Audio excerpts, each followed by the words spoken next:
గారు ప్లీజ్, జితేంద్ర గారు ఒక్క నిమిషం ప్లీజ్. శేషు గారు, ఈ పొయ్యిల మీద వండుకోవడం, కట్టెల మీద వండుకోవడం అనేది ఎప్పుడో చూస్తాం. ఈ మధ్యకాలం జనరేషన్ తెలియదు కానీ ఇప్పుడు మహానగరం మన హైదరాబాద్లో చూస్తున్నాం. నిజంగా ఇలాంటి పరిస్థితి వస్తుందని మనం ఊహించామా? ఏంటి అసలు దీనికి కారణం ఏంటి? మీ అబ్జర్వేషన్ ఏంటి? అందరికీ నమస్కారం. ఇప్పుడు ఒక ప్రైమరీ ప్రిన్సిపల్ ఉందండి. ప్రైమరీ ప్రిన్సిపల్ ఏంటంటే, ఈ గ్లోబలైజేషన్ సినారియోలో ప్రపంచంలో ఏ మూలన చీమ చిటుక్కుమన్నా అది మొత్తం ప్రపంచం పైన ప్రభావం పడుతుంది. ఇప్పుడు ప్రపంచంలో యుద్ధం జరుగుతుంది ఒక పక్క, ఆ యుద్ధము ప్రపంచం పైన ప్రభావం ఉంటుంది, ప్రపంచంలో అన్ని దేశాలపై కూడా ప్రభావం ఉంటుంది. కాకపోతే ఎక్కువ తక్కువ అనేది మాత్రమే ఉంటుంది. బట్ భారతదేశం కూడా దానికి అతీతం కాదు. భారతదేశంపై కూడా ఇప్పుడు జరుగుతున్నటువంటి యుద్ధ ప్రభావం పడుతుంది. మనం గత ఎక్స్పీరియన్సెస్ చూద్దాం. ఒకటి, ఉక్రెయిన్ రష్యా యుద్ధం ప్రారంభమైనప్పుడు భారతదేశంలో మీరు అబ్జర్వ్ చేసే ఉంటారు, ఈ వంట నూనెల ధరలు ఒక్కసారి బూస్టప్ అయినాయి. ఎందుకైనాయి? మనం ఉక్రెయిన్ నుండి వంట నూనెలు దిగుమతి చేసుకుంటాము. అక్కడ ఇబ్బంది వచ్చింది కాబట్టి ఆ ప్రభావం భారతదేశం కూడా మోయాల్సి వచ్చింది. అది గ్లోబలైజేషన్ ప్రభావం. ఇది పాయింట్ 1. పాయింట్ నెంబర్ 2, మీరు చూడండి, 1991లో గల్ఫ్ వార్ మొదలైంది. అది ఇరాక్ కువైట్ని ఆక్రమించినటువంటి సందర్భంలో అప్పుడు భారతదేశంలో కూడా పెట్రోలియం కొరత ఏర్పడింది, పెట్రోలియం ధరలు విపరీతంగా పెరిగిపోయింది. అంటే అక్కడ వార్ జరిగితే మన పైన ప్రభావం పడింది. ఎందుకంటే మనం డిపెండెన్సీ ఉన్నాం, ఈ ప్రోడక్ట్స్ పైన మనం డిపెండెన్సీ ఉన్నాం, ఇండిపెండెన్సీ లేవు, సెల్ఫ్ సస్టైనబిలిటీ లేదు, కాబట్టి ఆ ప్రభావం పడింది. ఇప్పుడు కూడా ఏంటి అని అంటే, అప్పుడు ఇజ్రాయెల్, అమెరికా, ఇరాన్ మధ్యన జరుగుతున్నటువంటి యుద్ధ ప్రభావము ప్రపంచం పైన ఉంది, భారతదేశం పైన కూడా ఉంది. ముఖ్యంగా ఈ గ్యాస్ పైన మొట్టమొదటి ప్రభావం పడింది. బట్ ఇది గ్యాస్ తో ఆగుతుందా? ఆగితే పర్వాలేదు. ఒకవేళ ఆగకుండా యుద్ధం ఇలానే ఎక్స్టెండ్ అయితే, that extend the effect that extend to the petroleum, diesel and పప్పు దినుసులకు వెళుతుంది. తర్వాత ఇంకా నిత్యావసర వస్తువులైనటువంటి వాటికి కూడా వెళ్ళేటటువంటి ప్రభావం ఉంది. ఇప్పటికిప్పుడు జరుగుతున్న ప్రభావం ఏంటి అంటే, గ్యాస్ పైన తీవ్రమైనటువంటి ప్రభావం పడింది. ఎందుకు పడింది అంటే, భారతదేశము 62% గ్యాస్ ని మనం ఇతర దేశాల నుంచే దిగుమతి చేసుకుంటాం. మన దగ్గర ప్రొడక్షన్ 30% మాత్రమే. ఆ 62% కూడా ఎక్కడి నుంచి వస్తుంది? 90% హార్మోజ్ జలసంధి ద్వారా వచ్చేటటువంటి ఇంపోర్టే. తర్వాత మనకి మేజర్ ఈ గ్యాస్ ని సప్లై చేసేటటువంటి వాళ్ళు ఎవరు? ఖతార్ చేస్తుంది, తర్వాత సౌదీ అరేబియా చేస్తుంది. సౌదీ అరేబియా నుండి మనం 85 to 90% దిగుమతి చేసుకుంటాం. ఇప్పుడు సమస్య ఎక్కడొచ్చింది అని అంటే, యుద్ధం కొనసాగుతున్నప్పుడు ఇరాన్ కి తన పరిమితులు తెలుసు, యుద్ధాన్ని ఎట్లా కంటిన్యూ చేయాలో తెలుసు కాబట్టి వాళ్ళు ఏం చేశారు? హార్మోజ్ జలసంధిని మూసివేశారు. ఈ హార్మోజ్ జలసంధిని మూసివేయటం వల్ల మనకు వచ్చేటటువంటి ఆయిల్, పెట్రోలియం, గ్యాస్ లాంటివన్నీ ఆగిపోయినాయి. ఒక 2 రోజుల క్రితం భారతదేశానికి కూడా ప్రత్యేక అనుమతి ఇచ్చారు. అంతకు ముందు చైనాకు అనుమతి ఇచ్చారు.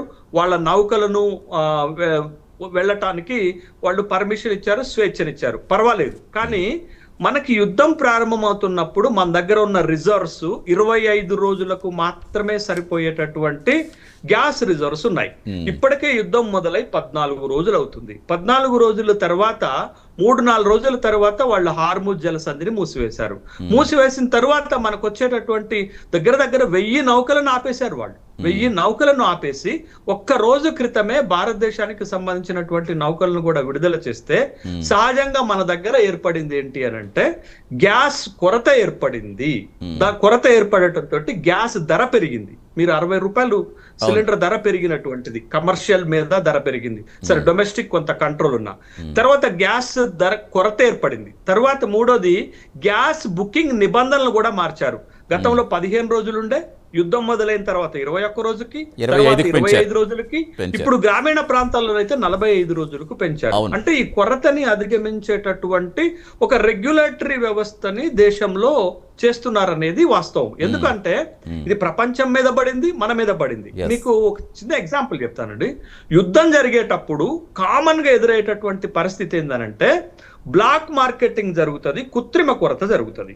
బట్ అది కూడా ఇప్పుడు ఇండియాలో ఈ కొరతతో పాటు, యుద్ధ ప్రభావంతో పాటు, యుద్ధ సహజ లక్షణం ఏంటి అని అంటే, అది ఆర్టిఫిషియల్ స్కేర్సిటీని క్రియేట్ చేస్తారు, బ్లాక్ మార్కెట్ క్రియేట్ చేస్తారు. దాంతో కూడా కొంత ఇబ్బందికరమైనటువంటి పరిస్థితులు భారతదేశంలో ఎదురైనటువంటి సంఘటన ఉంది. కాబట్టి ఇప్పుడు ప్రభుత్వము ఏం చేయాల్సినటువంటి అవసరం ఉంది? ఈ యుద్ధ సమయాల్లో ఏం చేస్తారంటే బఫర్ స్టాక్స్ రిలీజ్ చేస్తారండి. ఎప్పుడైనా యుద్ధం మొదలైతే ప్రథమంగా నిత్యావసర వస్తువుల ధరలు విపరీతంగా పెరుగుతాయి కాబట్టి వాటిని కంట్రోల్ చేయడానికి, బ్లాక్ మార్కెట్ ని కంట్రోల్ చేయడానికి, కృత్రిమ కొరతను కంట్రోల్ చేయడానికి గవర్నమెంట్స్ చేసే సహజ ప్రక్రియ ఏంటంటే బఫర్ స్టాక్స్ ని రిలీజ్ చేస్తాయి. ఇప్పుడు అందుకే ప్రపంచవ్యాప్తంగా గ్యాస్ కొరత ఎప్పుడైతే ఏర్పడుతుందో అప్పుడు అంతర్జాతీయ ఇంధన సంస్థ కూడా 40 కోట్ల బ్యారెల్ల అత్యవసర నిల్వలను విడుదల చేసింది. అయినప్పటికీ కూడా ప్రపంచంతో పాటు భారతదేశంలో కూడా గ్యాస్ కొరత మొదలైంది, గ్యాస్ ఇక్కట్లు మొదలయ్యాయి. బట్ ఈ ప్రభావం ఎక్కడి నుంచి ప్రారంభమవుతుంది? మొట్టమొదట గృహ వినియోగదారుల పైన పడుతుంది. ఎందుకంటే దరిదాపు భారతదేశంలో ఉజ్వల యోజన పథకం పెట్టిన తర్వాత సామాన్య ప్రజలు కూడా గ్యాస్ వినియోగం వాడుతున్నటువంటి సందర్భంలో ఇవాళ గృహ వినియోగదారుల పైన ప్రభావం పడుతుంది. తర్వాత ఇమ్మీడియట్ ఎఫెక్ట్ రెస్టారెంట్లు, హోటల్స్ పైన పడుతుంది. తర్వాత ఇమ్మీడియట్ ఎఫెక్ట్ ఆటోమొబైల్స్, ట్రాన్స్పోర్ట్ పైన పడుతుంది. కాబట్టి ఇవన్నీ రంగాలు ప్రభావితం అవుతాయి. కాబట్టి దేశం ఏం చేస్తుంది అనంటే కాస్త రేషనింగ్ పెట్టేటటువంటి కార్యక్రమం, ఈ కొరతని కంట్రోల్ చేసేటటువంటి కార్యక్రమం మొదలుపెట్టింది. దాంట్లో భాగంగానే ఈ గ్యాస్ బుకింగ్ లిమిటేషన్స్ ని పెంచుకుంటూ వచ్చారు. బట్ ఒక సంతోషకరమైనటువంటి విషయం ఏంటి అనంటే ఈ ప్రభావము ఇంకా కొనసాగకపోవచ్చు. ఎందుకనంటే హార్ముజ్ జలసంధి ద్వారా భారతదేశానికి సంబంధించినటువంటి నౌకలను విడుదల చేస్తున్నారు కాబట్టి కొంత మనము ఆ సమస్య నుంచి బయటపడేటటువంటి అవకాశం ఉంది. కానీ యుద్ధం ఇట్లనే ఇంకా కొనసాగితే అది ఖచ్చితంగా భారతదేశ ఆర్థిక వ్యవస్థ పైన, ప్రపంచ ఆర్థిక వ్యవస్థ పైన ప్రభావం పడుతుంది. గ్యాస్ కొరతే కాదు, మిగతా ఇంపార్టెంట్ ప్రోడక్ట్స్ ఏవైతే మనం ఆ గల్ఫ్ కంట్రీస్ నుంచి ఇంపోర్ట్ చేసుకుంటున్నామో వాటన్నిటిపై కూడా ప్రభావం పడేటటువంటి అవకాశం ఉంది. కాబట్టి బట్ ఆ ప్రభావాన్ని ముందు ఊహించే భారత ప్రభుత్వము లేకపోతే దేశ ప్రభుత్వము, రాష్ట్రాలు కూడా జాగ్రత్తలు తీసుకోకపోతే ప్రజలకు ఈ రకమైనటువంటి ఇబ్బందులు వస్తాయి.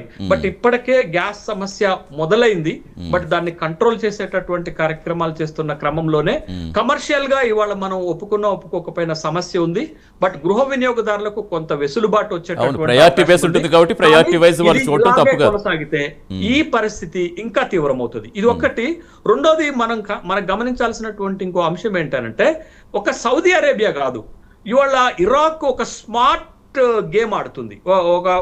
ఒక వ్యూహాత్మకమైనటువంటి వార్ ని వాళ్ళు కొనసాగిస్తున్నారు. అదేంటి అనంటే గల్ఫ్ కంట్రీస్ లో ఉన్నటువంటి ఈ ఆయిల్ వెల్స్ పైన, గల్ఫ్ కంట్రీస్ లో ఉన్నటువంటి రీఫైనరీస్ పైన దాడి చేస్తుంది.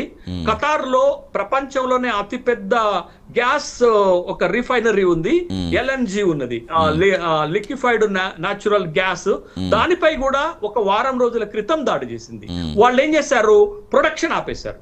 వాళ్ళు ప్రొడక్షన్ ఆపేయటం వల్ల ప్రపంచానికి ఎగుమతి అయ్యేటటువంటి అవకాశాలు తగ్గిపోయాయి. కాబట్టి మనకి చాలా ఇబ్బందికరమైనటువంటి పరిస్థితులు ఏర్పడుతున్నాయి. అందుకని ఖచ్చితంగా యుద్ధం కొనసాగినంత కాలం మనం ఈ సమస్యను ఎదుర్కోవాల్సిందే. బట్ దీనికి దిద్దుబాటు చర్యలు కూడా ప్రభుత్వం ముందు ఆప్షన్స్ ఉన్నాయి. ప్రభుత్వం మరింత కఠినంగా వ్యవహరించకపోతే, మరింత జాగ్రత్తగా వ్యవహరించకపోతే ఖచ్చితంగా ఇది ఒక సమస్య అవుతుంది. ఈ సమస్య పెట్రోలియం కి, డీజిల్ కి, ఒక చైన్ లింక్ కాబట్టి మొత్తం డిస్టర్బ్ అయ్యే అవకాశం ఉంది. ఒక చైన్ లింక్ కాబట్టి మొత్తం డిస్టర్బ్ అయ్యే అవకాశం ఉంది. సార్ కంటిన్యూ చేద్దాం. ప్రసాదరావు గారు, అంటే ప్రధానంగా ఇక్కడ అంతర్జాతీయ పరిస్థితులతోటి ఈ పరిస్థితులు వచ్చాయి, ఇది అందరూ ఒప్పుకున్న అంశమే. అంటే ఎక్కువ దిగుమతుల మీద మనం ఆధారపడుతున్నాం కాబట్టి ఈ సిచ్యువేషన్స్ అంటే ఇప్పుడు దేశ ఇంధన భద్రత